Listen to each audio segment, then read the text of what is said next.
Electrical therapy is a critical intervention in the treatment of potentially life-threatening cardiac arrhythmias in emergency and urgent settings.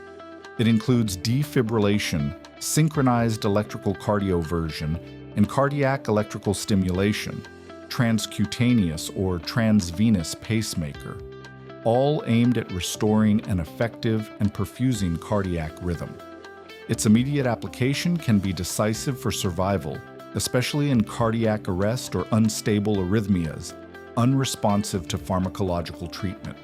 Defibrillation is the treatment of choice for shockable rhythms, such as ventricular fibrillation and pulseless ventricular tachycardia.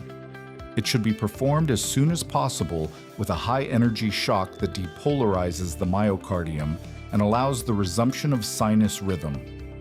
Synchronized cardioversion, on the other hand, is indicated for arrhythmias with a pulse such as rapid atrial fibrillation, atrial flutter, or supraventricular tachycardias, synchronizing with the R wave to avoid ventricular fibrillation.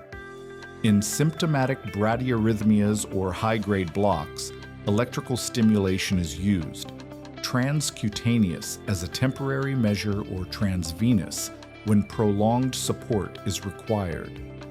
These techniques require sedation, continuous monitoring, and knowledge of the advanced life support algorithm. The choice of therapy mode depends on the type of arrhythmia, hemodynamic stability, and available resources.